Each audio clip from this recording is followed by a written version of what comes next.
¿cómo están? Bienvenidos a Reunidos. Hoy me acompaña una escritora autodidacta, una mujer que se hizo a sí misma. Es autora de la novela Siete puertas de Gabellón, donde ha plasmado su mundo interno y su existencia vital a través de una prosa poética exquisita. Estoy hablando de Ana María Rivas Ruiz. Bienvenida, Ana María, un gusto tenerte aquí. Muy buenos días, Elga, bienvenida, encantada de estar contigo y con todos los que nos van a ver.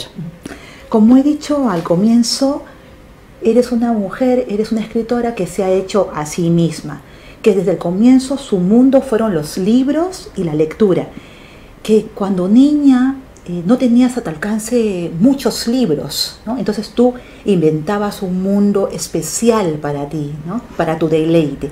Cuéntame cómo fue esa época. Pues fue en la infancia, de muy pequeñita, los medios para adquirir los libros o los tebeos no eran pues abundantes. Y entonces pues tenía que reunir, pues cuando tenía un cumpleaños o eran los Reyes, me daban unas pequeñas cantidades de dinero, ¿no? Entonces yo intentaba ir a París-Valencia, a la librería, y rebuscar en los montones de libros de segunda mano, aquellos que me llamaban la atención, ¿no? Yo no conocía así autores ni nada, pero yo veía las portadas, los libros y tal. Y claro, había muchas veces que como devoraba los libros, yo ya me los había leído y yo decía, bueno, y ahora hasta que yo pueda comprarme otro. Y entonces pensé, bueno, y si yo me cuento historias y las creo y tal, me las puedo leer, ¿no? Y entonces, pues de muy chiquitina empecé ya a escribirme mis libros con sus dibujitos, con sus cosas, me los encuadernaba, ¿no? Y tenía mis libros y yo me contaba mis historias o aquellas cosas que yo me imaginaba, ¿no? Y cuando había que escoger lecturas, ¿cómo hacías? ¿Te dejabas aconsejar? ¿Tenías a alguien por ahí que te indicaba las obras? Teníamos las guías en el cole, en el colegio y en el instituto luego, ¿no? Y tal, tenemos unas pautas que te marcan unas lecturas, ¿bien? Pero yo leía salvajemente, es decir, lo que caía. Yo iba y yo veía, ¿no? Pues a Tolstoy, o veía a Julio Verne, sí, o veía las leyendas de Becker, o yo leía, ¿no?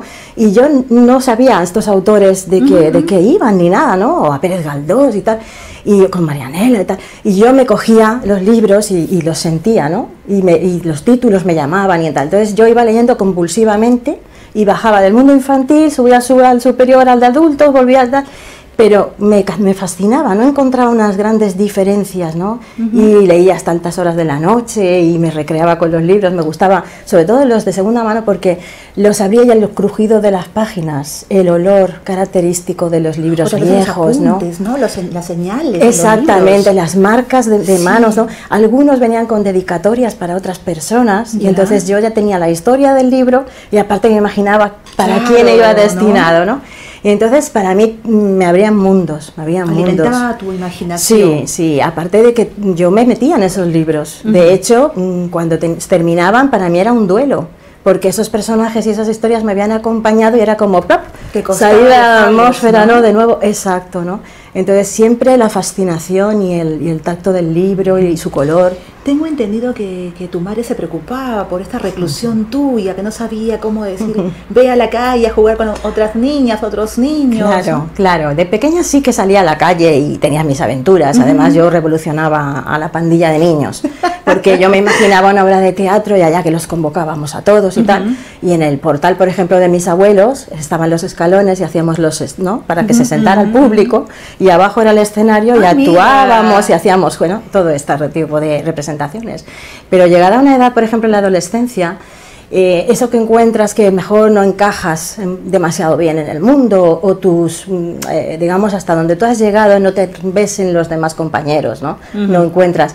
Entonces yo pues me quedaba en mi habitación escribiendo, leyendo hasta las horas de la noche, llegaba los fines de semana y yo pues me ponía mi música, yo siempre con mi música y escribiendo, y mi madre, chica, sal con tus amigos, pero mira que te ha buscado esta amiga, ha venido a buscarte y tal, y yo, bueno, sí, ya otro día, no sé qué, y no me sacaba de la habitación, ¿no? Pero también tuviste otra época muy social, donde organizabas actos teatrales en el colegio e incluso incursionaste en el periodismo escolar, ¿no es cierto? Así es. Se puede decir que si uno tiene que tener, digamos, los laureles de escritor en alguna vida, ¿no?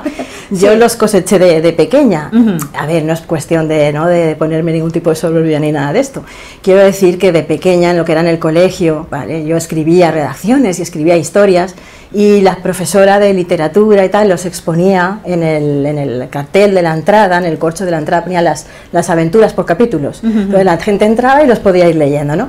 Pero aparte creaba las obras de teatro, las dirigía, las actuaba. Y entonces cuando llegaban las navidades, todo, yo salía, entraba, directora, de tal.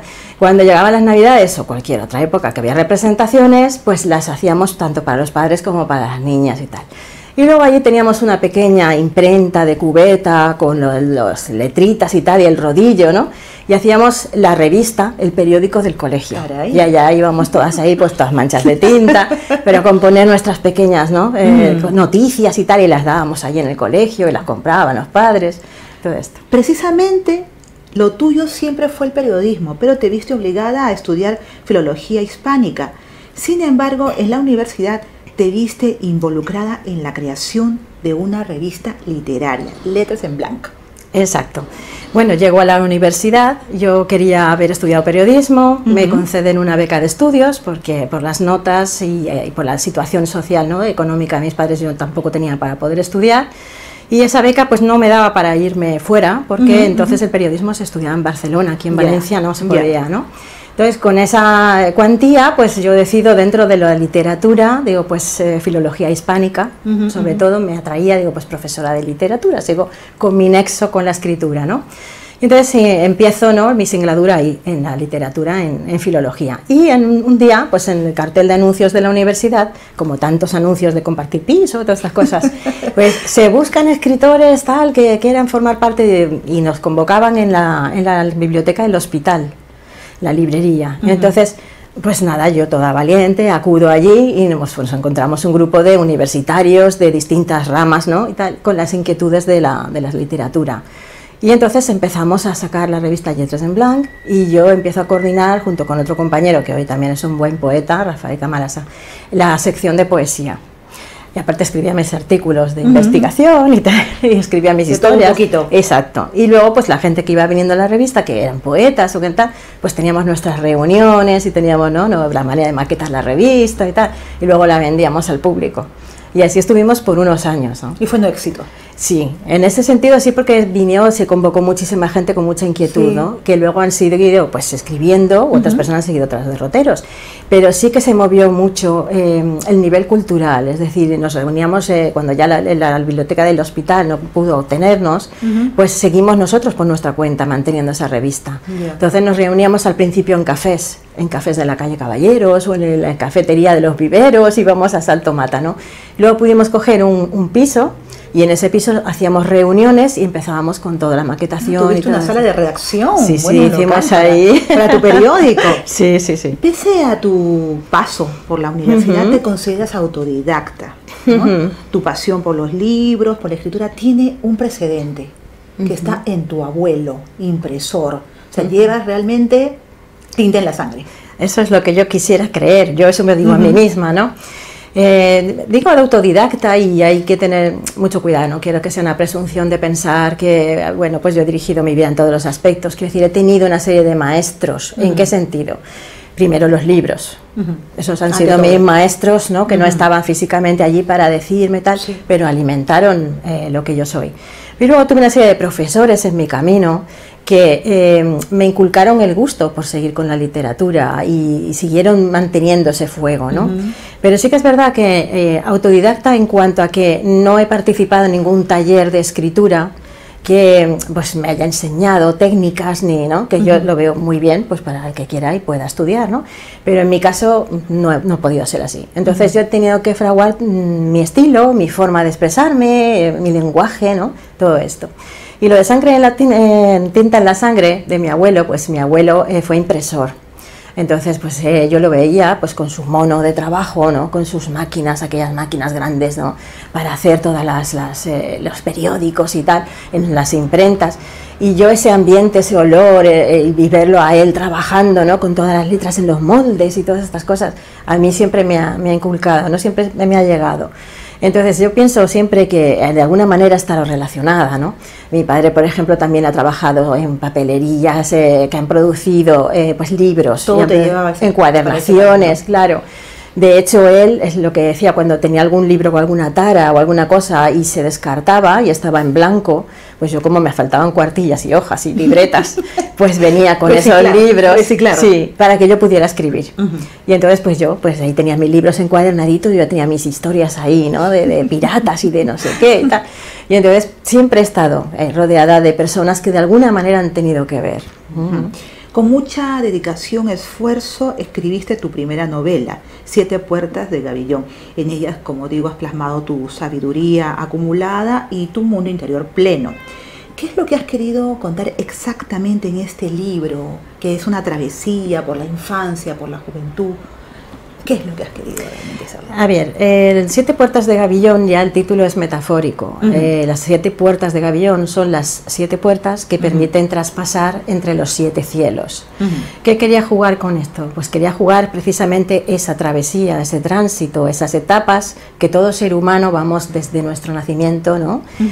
Pasando, traspasando, y que en cada una de esas etapas, igual que en los siete cielos, se encuentran personajes, cielos, infiernos.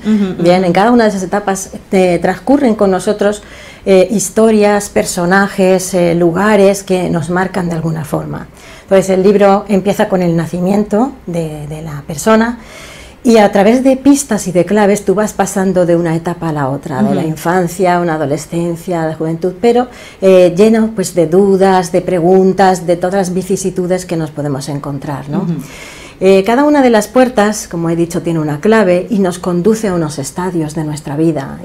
Llevas el principio de la mano de este personaje, pero en un momento es el lector el que camina a través de estas puertas, ¿verdad? Y va encontrando por sí mismo aquello que retumba dentro de él, porque estos mensajes son para leerlos con calma, despacio, hacernos vibrar. Meditarlo, ¿no? Exacto. Entonces vas a encontrar una serie de citas también en algunos de los textos que te pueden acompañar a través también de música, porque hay citas musicales que puedes leer y puedes estar escuchando qué canción, qué música es. Con banda sonora. Exacto, para que tengas un ambiente y sepas más allá y puedes abrir el texto más. Pero también tienes citas cinematográficas, tienes también poesía, tienes arqueología. Es decir, que te vas a encontrar con un surtido de cosas que te van a conducir a más allá del texto también. Entonces, Siete puertas de Gabillón es esa travesía de vital. Viaje interno y externo. Exactamente, pero que cada uno no tiene por qué asumir que es un personaje, sino que cada uno puede traspasar esas siete puertas vivencialmente por sí mismo. Has declarado respecto a Siete puertas de Gabillón lo siguiente: dejé de ser silencio para contar todo aquello que callé, el secreto que era la trastienda de mí misma. ¿Te has encontrado ya, Ana María? Encontrarnos del todo no nos encontramos, porque nos esquivamos mutuamente. Es decir, a veces cuando pensamos que ya no nos conocemos, hay una esquina, hay un reborde donde hay otra cosa que y te decimos. sorprende. Exacto, bien. Entonces, yo fui una niña que por cuestiones de infancia era silencio, es decir, yo era toda observación, yo veía el mundo, ¿no? Yo no me expresaba, yo hablaba mentalmente, tal. Entonces, hay muchas cosas en mi vida, esa lucha también por ser escritora, si puedo, si no puedo, si lo estaré haciendo bien, que le importará a nadie lo que yo escribo, todo este tipo de cosas, las ¿no? dudas. Exacto, que te llevan a estar en silencio. Sí. Y también la vida te va marcando caminos por los que a lo mejor no te encuentras con la literatura, sí con la vida, pero no con la literatura. Entonces, en este libro se puede decir que se abren esas puertas, precisamente, y se muestra esta persona tal cual es. Ya no hay que esconderse, ya ha llegado un momento de madurez, de valentía en el que te puedes mostrar. Por tanto, muchas de las cosas que yo nunca conté y yo sentí o vi o tal, se cuentan ahí, ¿no? Entonces es un libro de revelación, es un libro de afirmamiento, de decir, aquí estoy tal cual soy. Excelente, Ana María. Me ha dado mucho gusto conocerte y tenerte en el programa. Gracias. Amigos míos, quédense con este nombre, Ana María Rivas Ruiz, Siete puertas de Gabillón. Soy Elga Reategui. Espero que les haya gustado esta propuesta y esta entrevista con Ana María. Nos vemos muy pronto.